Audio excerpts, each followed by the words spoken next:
But why pullbacks? I often see you trading many different edges, ranges, channels, but you're always talking about a pullback when you're in your webinars and your courses. Why pullbacks? Because it's the best entryway for someone starting off. Like I have to also understand who the audience is, right? Like who's listening to my stuff.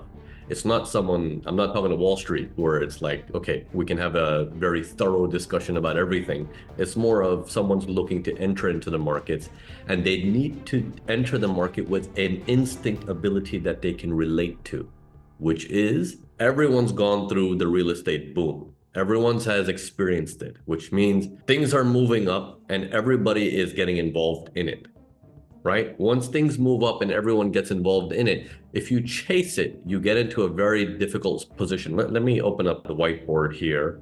Now, what happens is when the prices start to move in a certain direction, it's a good sign. It's not a bad sign. But what happens is if you're not early in the movements, then you're moving away and away and away from the concept that everyone's heard of, which is buy low, sell high. You've never heard a concept of buy high, sell higher, right? That even though that works, it's high risk. It's extremely high risk. Because if a person who's buy low, sell high, what happened to all the people who did buy low? What are they looking to do here? Sell. They're looking to sell high. So as they're getting rid of it, an unknown individual is saying, I'll take it and I'll risk it. Hopefully it'll go up forever. This is why that is illogical. Okay, when you know something is hot, hot, hot, okay, it's hot, hot, hot, which means the demand for that particular product is very high. Now, if that's Euro USD, great, okay? But what if that is, I don't know, shoes? What if I change the word to shoes? And it's, let's say the new Jordans are coming on. It's hot, everyone wants it, but there's only 10 pieces. Okay, if there's only 10 pieces, everybody wants it, then whoever's bought early and the prices start to rise, they may or may not sell it.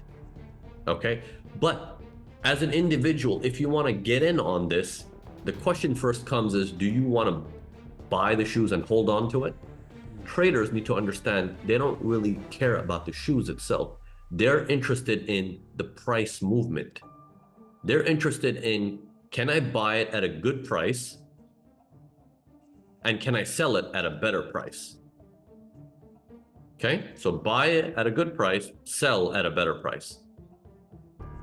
What the product is doesn't matter, whether it's shoes, Euro USD, iPhone, fidget spinners, whatever it is, it doesn't really matter. So a pullback is nothing but, I know the demand is good and I know a discount is starting to come in. Once you start to identify that, then you want to position yourself at buying good, which is, this is the new possible low coming in, new low. And if the demand increases again, where it's like, oh my God, there's a shortage again, and people are running crazy after it, then you can get rid of it at a higher price. And yet the same thing will happen all over again. The people who chase up in those high prices, you can say, great, I'm glad there's crazy people out there willing to buy it at such a premium price.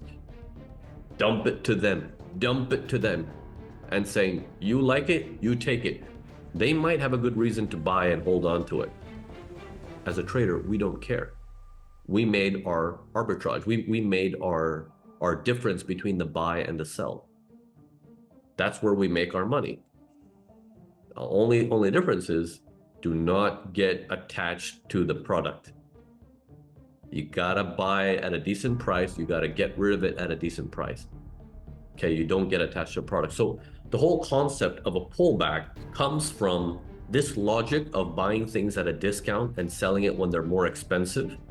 Everyone inside their instinct understands this. This is why instead of trying to teach the charts, I always focus on the pullback, because everyone comes from that background of, I get that. Logically, I understand that.